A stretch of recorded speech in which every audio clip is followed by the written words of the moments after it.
All right. Hi, everybody. Thank you for joining us for our very first Echo Live program, taking place every day at 2:30 p.m.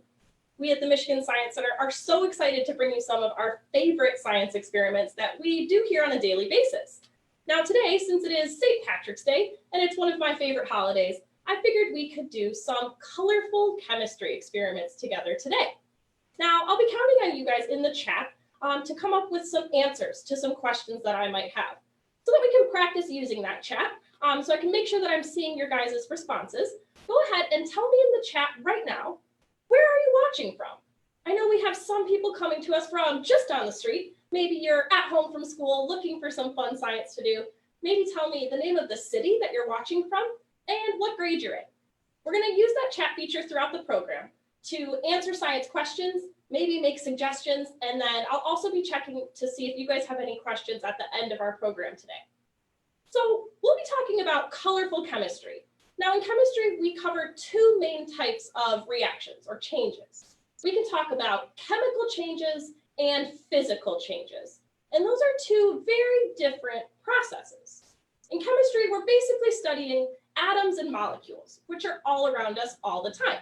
If you can think of anything that's made up of a solid, a liquid, or a gas, all of those things are made up of atoms and molecules. So really, matter just means the stuff that makes up our universe. And in chemistry, we get to do some really fun experiments where we get to try to manipulate that stuff and see if we can change it. Now, in a physical change, we don't really create anything new.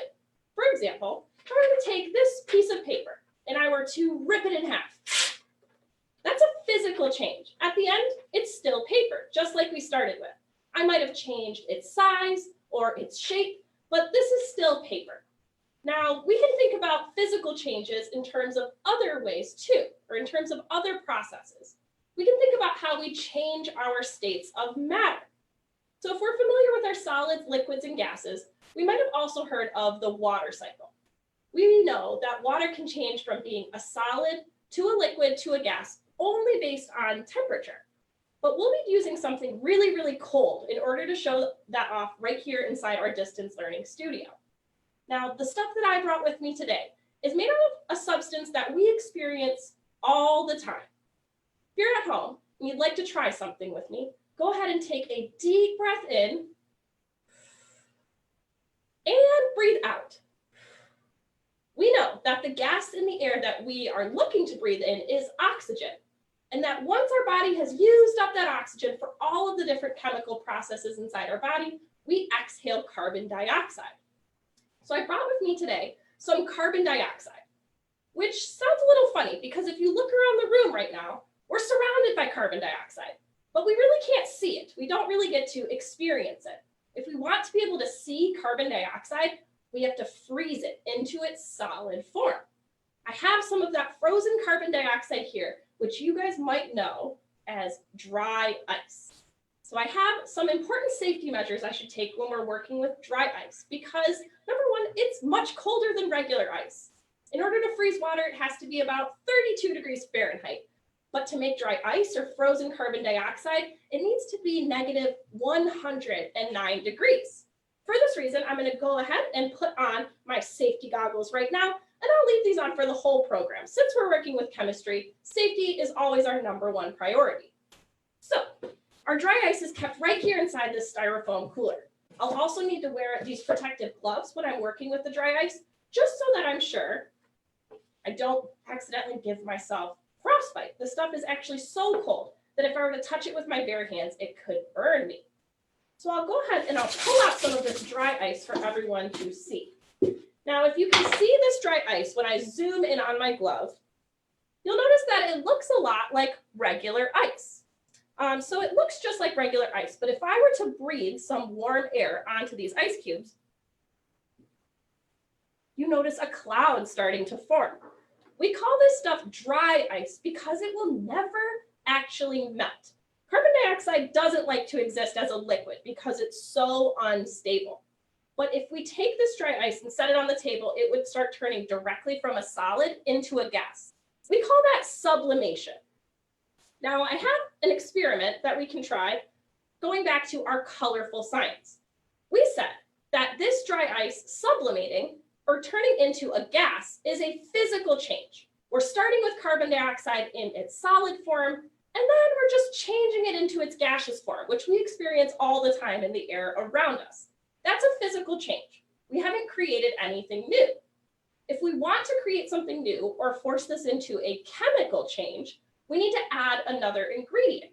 So instead of breathing on the carbon dioxide to get it to sublimate, I'm actually going to drop the dry ice down into a beaker full of water. But you might notice that this doesn't really look like water. If you look at it, it's kind of an interesting color. What I've already done before our experiment today is I've already poured something called universal indicator into this graduated cylinder. Universal indicator helps us to measure whether something is acidic or alkaline. We also know those things as acids or bases. When I drop our dry ice down inside the universal indicator, there will be a chemical change that happens. If we want to be able to see the chemical change, that's why we're relying on the indicator. The indicator should change colors to tell us whether or not this is turning into an acid or a base. Before I do so, we should show you one more diagram. Right up on my green screen behind me, I can actually show you a picture of the pH scale using universal indicator. So behind me, or right where I'm standing in the middle, is neutral. So we notice that the water inside my graduated cylinder is neutral. It's about a pH of 7, which is safe to drink. Now, if we move too far in either direction on our pH scale, those things become a bit more dangerous. Our acids are what we call, or our acids will turn red in universal indicator, and our bases will turn blue or maybe even purple. So our carbon dioxide, or our dry ice here, is about to go inside the beaker of water. Now, once we drop it inside, I want you guys to tell me on the chat feature, is this substance that we're creating, is it an acid or is it a base? So remember that acids will turn red and bases will turn blue. Now, everyone watch carefully. I'll take my virtual background away just for now. And then we'll go ahead and zoom back in on our graduated cylinder, and we'll add in our dry ice to see our chemical change.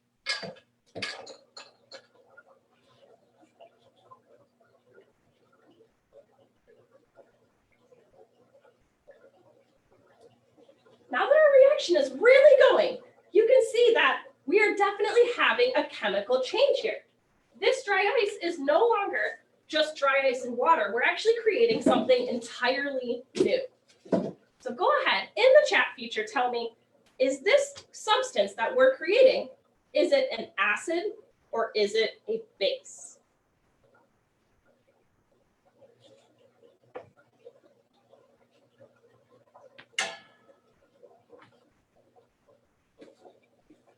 All right, I'm seeing some great answers. I see Jacob tells me that he thinks it will turn red, so he made a very good hypothesis. Seeing some other friends starting to vote, I'm seeing that we do see that it is shifting towards the red side of the scale. So if we remember correctly, we think back to that pH indicator diagram that I can put back up behind me, that since this substance is turning red, we have clearly created an acid. Now, carbon dioxide, when it mixes with water, actually creates something called carbonic acid, which is not a very strong acid by any means. This is actually the same type of acid that we find inside pop. So if you've ever drank soda, or pop as we call it here in Michigan, that is full of carbonic acid. Now, if you think about acids that we've heard of before, things like battery acid, we know that those things can be really corrosive. It's maybe things we wouldn't want to get on our skin, and definitely not inside our mouths. So acids can be highly corrosive, which is something we need to remember as we're making choices about our diet. Since we can see that this carbonic acid is pretty acidic, we definitely want to make sure that we're keeping it off our teeth. So if you do choose to drink soda pop, remember that you should always brush your teeth right after so that you keep all that carbonic acid from eroding away the enamel on your teeth. Now we have a few more examples of chemical changes that create some pretty colorful chemistry to talk about today. So the next one we'll be doing is a combustion reaction. If you're familiar with combustion, You may know the definition. The definition of a combustion reaction is something that produces heat, light, and sometimes smoke. What kind of reaction could we do that could create heat, light, and smoke? If you're thinking fire, you are exactly correct. Combustion reactions are also what we call when we create fire. Since we'll be working with fire, I do have another piece of safety equipment to bring out just in case we might need it. If you're familiar with one of these, hopefully everybody has one of these at home. This is a fire extinguisher. I've never had to use it during one of our ECHO programs, but just in case, we do have it here ready to go. Now we'll be making a combustion reaction by combining the three parts of the fire triangle. If we think about a triangle, right, it has three sides. Just like a combustion reaction, we need all three of those sides in order to create a combustion reaction. If you were to take away one side of a triangle, you don't have a triangle anymore. And if you were to take away one part of the fire triangle, you could no longer have a combustion reaction. Our combustion reaction is going to require fuel, heat, and oxygen. So our fuel for this reaction is actually going to be metals. I have some metals here inside these colorful spray bottles. Now, we don't normally think of metal as a fuel, but these metals will give us a pretty amazing effect when we introduce them to a flame. For our source of heat, we'll be using this Bunsen burner here, and then the oxygen is in the air all around us. So if we want to take one more deep breath all together, now I'm sure there's oxygen all around us. So we will be combining our fuel, heat, and oxygen to be creating some colorful flames. Now these metals are great for this experiment because the only reason we get different colored flames when we burn these metals is because of their location on the periodic table. All of these flames have a different number of electrons floating around them or flying around every single atom inside them. Based on where those electrons are, they produce a different wavelength of light when they're burnt. So we'll start with our first fuel here. This metal is called lithium. So we'll see what color lithium burns when we expose it to our flame.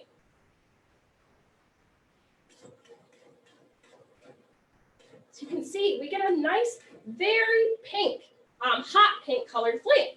Lithium we find in most electronic batteries. So if you have an electronic device like a cell phone or a tablet, that is where we most commonly find lithium. Now our next one will be strontium. Strontium is a little bit less common, but this is the same stuff that we use in road flares. So if you've ever seen a road flare on the side of the road telling you to take caution or to slow down, this might look kind of familiar. So for this one, we get a pretty bright orange color. This orange color, right, is pretty good for showing us that there could be danger up ahead and that we should probably slow down. Now, the last one, I'd like for you guys to make another hypothesis. I have copper in my last spray bottle. Now, think of things that you know that are made out of copper or have copper in them. I can think of two things off the top of my head. Number one, pennies, right? Pennies are coated in copper. And those are kind of orange in color, right? Almost, they're very metallic orange. Those are made of copper. But I also know that the Statue of Liberty in New York City is also made out of copper. But the Statue of Liberty is not orange like a penny. Statue of Liberty is bright green. So go ahead and tell me in the chat, what color do you think copper, our next metal or our next source of fuel for our combustion reaction, tell me what color do you think copper will burn when it is exposed to a flame? Go ahead and tell me in the chat. Give you guys just a moment. I'll get my Bunsen burner turned back on. I'm seeing some good answers.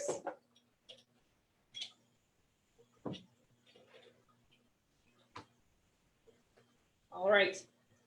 A lot of people have weighed in, so let's go ahead and put your hypotheses to the test. Get our Bunsen burner lit one more time, and we'll spray our copper through the flame. Here we go. It is a very bright green flame. So if you guessed that our flame would be green, you were absolutely correct. Even though when we built the Statue of Liberty, it was orange, over time, we saw a chemical reaction take place. We call that reaction an oxidation reaction, and it's actually just a very slow version of what we just saw. The Statue of Liberty actually over time reacted with the oxygen in the air and turned green, which is the same process as our combustion reaction, just much more slowly, and it happens without this major source of heat. Now, I have one very last exciting demonstration for you guys at home, and because it's one of my favorite holidays, I figured we should make a pretty nice, pretty exciting, colorful rainbow right here inside our studio using elephant toothpaste. So if you've heard of elephant toothpaste before, you might be familiar with this chemical reaction. The main ingredient for this reaction is something called hydrogen peroxide, and it's actually extremely dangerous. So for this, I'll be putting on a different pair of safety gloves. So these are different than the gloves I wore to protect me from our combustion reaction or from our dry ice. These ones are nitrile gloves that you might see at a doctor's office, and these are here to protect me from a chemical burn. Since our hydrogen peroxide is highly corrosive, think about how hydrogen peroxide feels when you get it on a scrape or an open cut, right? That burning you feel is actually the hydrogen peroxide reacting with catalase inside your blood. It feels like it burns, but the stuff you have at home is actually only about 2% hydrogen peroxide. The stuff that I've pre-poured into all of my beakers here in my studio, this stuff is 35% hydrogen peroxide. So think about the amount of burn you get when you put the medical grade hydrogen peroxide on your skin, and then think about how badly this stuff could hurt if we were to get us on it. So we're always going to make sure we're being very safe. Got my safety goggles on and my gloves ready to go. I'm going to clear a couple things off our table here while we explain the science behind elephant toothpaste. Hydrogen peroxide is pretty unstable. So when we talk about hydrogen peroxide, we also need to name it in terms of its chemical formula. Its chemical formula is H2O2, which is very similar to water. Hydrogen peroxide actually does not exist in nature. We can't find it outside. We have to make it in a lab. But it's also highly unstable, meaning it doesn't want to be hydrogen peroxide. It wants to be water. And that reaction actually happens all the time. So even inside my beakers, right here inside the studio, our chemical reaction is taking place. This hydrogen peroxide is rapidly breaking down, turning back into water and oxygen gas. But it's going much too slow for our eyes to see. If we want to be able to see this reaction, we need to add a couple more ingredients. The first thing we're going to add is some dish soap. That's going to allow us to trap those oxygen molecules as they're broken off our hydrogen peroxide. So a good amount of dish soap into all of our beakers here. And since we're doing rainbow science, I've already gone ahead and added some food coloring to each one of our flasks. We've got red, orange, yellow, green, blue, and purple. Now, adding the dish soap has not really done much to speed up our reaction. Not much that we can see going on still inside these flasks. If we want this reaction to go faster, we need to add something called a catalyst. The catalyst is going to speed up this reaction so much that instead of taking about 6 months to break all the way back down into water and oxygen gas, instead it's going to take about 6 seconds. Our catalyst is right here inside this beaker. It is a salt that we call potassium iodide, and I'll be adding it to each one of our beakers. And then we'll watch as our elephant toothpaste reaction goes off right here in our Echo Distance Learning Studio. All right, here we go in 3, 2, 1.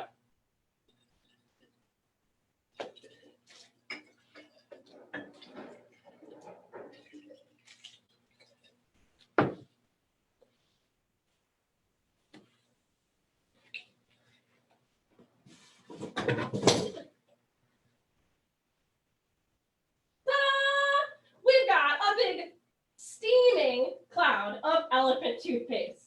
Now this reaction is quite hot, so I'm going to make sure I stand just where I'm safe enough that I'm not going to touch it. You can see almost all that amount of steam coming off the top. Even though this wasn't a combustion reaction, this reaction does produce a lot of heat. Since we rapidly broke down our hydrogen peroxide back into oxygen and water, there was a lot of leftover energy at the end of that reaction, which comes off as heat. So we can see just how hot we made it. Now, that's about all the colorful science I can do for you guys today, since my table is pretty much covered with elephant toothpaste goo. If you guys do have any questions about our program, now would be a great time to answer them. I will monitor the chat for the next minute or so. But if you guys are interested in more at-home science that you can try, maybe things a little safer than our giant elephant toothpaste reaction, and don't worry parents, maybe a little bit less messy, we'll also be posting those resources for you guys to try some experiments at home. So keep an eye on the Michigan Science Center's website and on our Facebook page. We'll be posting all of those at-home science experiments that are safe for you guys to try so that you can get in on some of the science fun. Now, we'll be doing these webinars every single day, every single weekday at 2:30 p.m. So check back in tomorrow. Let's see if we have any questions. I'm going to pan over here. All right. Ooh, I'm seeing maybe some suggestions for some upcoming science. Mentos and Diet Coke. One of my very favorite chemistry reactions. Maybe we'll do that one a little bit later this week. All right. Why is it called elephant toothpaste? That's such a great question. Now, if you were to do this in a long cylindrical beaker, it kind of seems like when this reaction goes off that it actually shoots out the tube like you're squeezing a giant tube of toothpaste. So the person who invented this chemical reaction was pretty creative, and they decided like it was like you were squeezing a tube of toothpaste meant for elephants. So that's why we call it elephant toothpaste. It's a pretty fun name.